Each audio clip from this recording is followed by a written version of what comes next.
5 micron. Yan sa una. Sa pangalawa natin, itong ceramic sediment filter. Then, itong panghuli, yung carbon filter.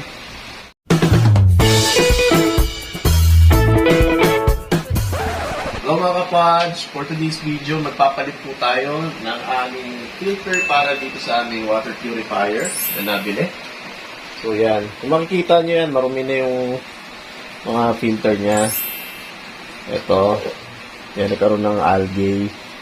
And dito rin. Dito namin kasi yan nilalagay sa top nito. May time na naaarawan siya, so ang tendency, dahil naarawan na yan, nagkaroon ng algae. So, matagal rin naman namin bago namin siya nagamit. Then ngayon, papakita ko sa inyo kung paano i-replace ng mga bagong filter. So, ito yung una. Ito yung PPP sediment filter. Yan, 5 micron. Yan sa una. Sa pangalawa natin, itong ceramic sediment filter. Yan, composed ng mga stones yan.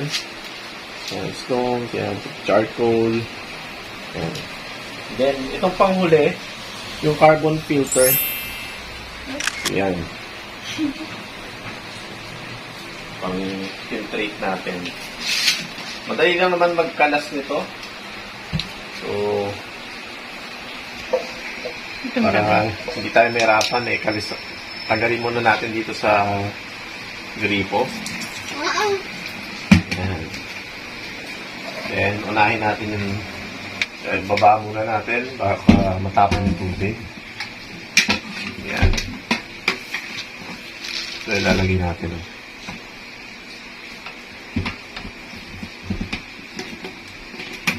Yan.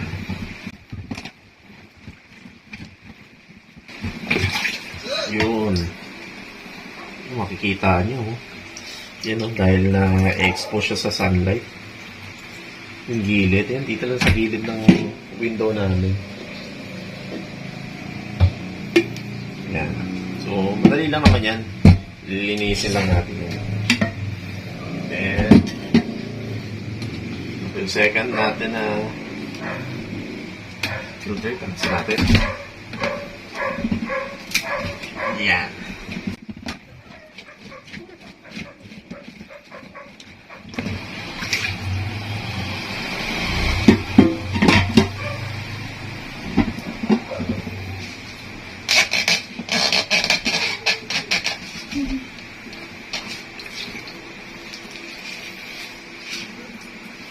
No.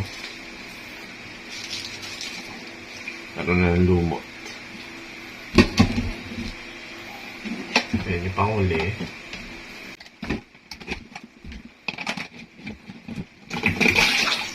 Oo. Yun. Grabe. So, linisin mo. Remove mo na natin. So, yung mga kapads, nag-pile up yung mga algae. Ito yung part na na-exposure sa araw. Yan. Hindi namin napansin ng matagal-tagal. Linisin ko muna.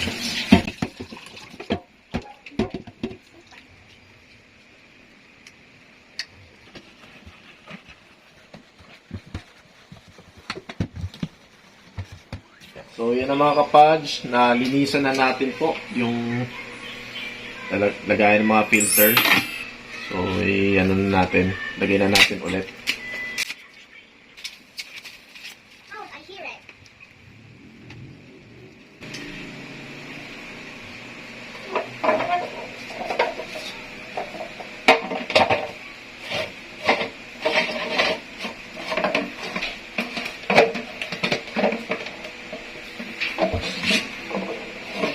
Pitan po natin.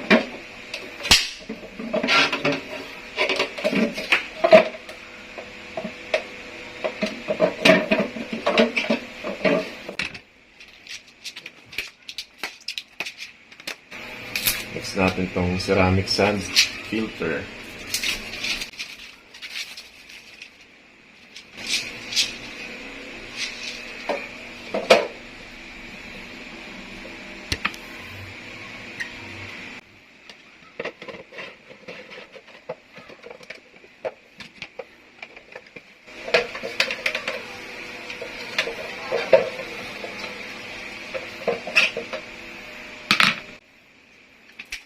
Then last, dito tayo sa carbon filter.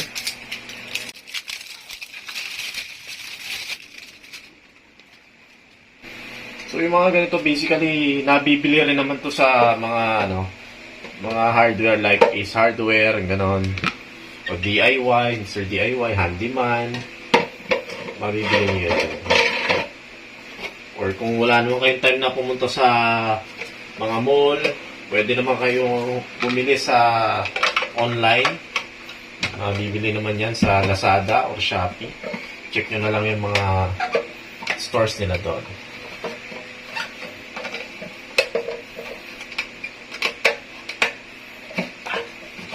Yan, ipitan na natin mabuti. Then testing natin.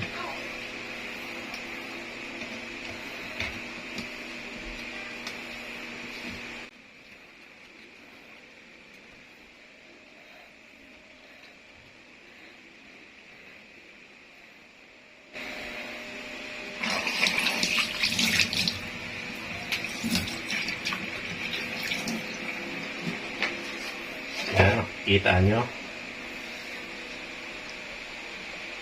Yan, umangat yung tubig.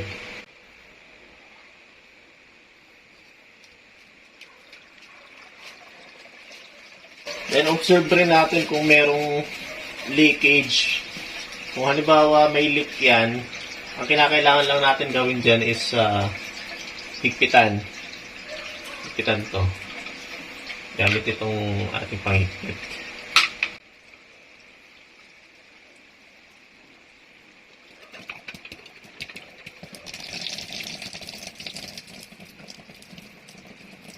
Makikita nyo, sakto naman yung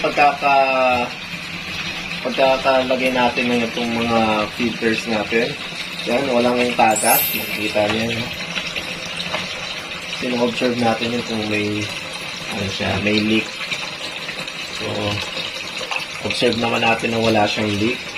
Then, yan, kailangan natin iparan siya ng mga 30 minutes para yung amoy ng mga bago natin na filter is hindi natin maiinom kasi malalasahan yan kung sakali dahil may plastic content yung pinaglagyan ng mga filter na yan. So para hindi masayang yung tubig, ayan, kumuha kami ng bucket para yung ilalabas niya lahat may iipon namin. Para hindi naman sayang kasi pwede naman yung magamit sa pambilig ng halaman o kaya pambuhos ng banyo o panlinis, ganyan. So, yan, ganun kadali ang pagpalit ng filter ng ating alkaline water purifier. Yan, ganyan na kadali mga kapatch. So, kung meron kayong ganito and gusto nyo magpalit ng mga filter, yan, ganyan ka-easy yan. Kung matatanong nyo kung pare-parehas lang ba yung sizes nito kapag binili sa market, yes, standard size lang yan. So, pwede kayong bumili niyan sa mga leading hardwares. Makikita sa mga mall. So, walang problema yan. Pwede, i-assist rin naman kayo ng customer service nila doon. And iiba nga lang yung mga presyo niyan kasi siyempre depende doon sa pagbibilan nyo. Kapag nasa mall, mas mahal siyempre. So yun mga kapatch, maraming salamat sa panonood ng ating vlog for today. Sa mga hindi pa nakakapag-subscribe sa ating YouTube channel, please subscribe na po and pakitik ang notification bell para lagi kayong ma-updated sa lahat ng mga darating pang mga videos. Maraming salamat po.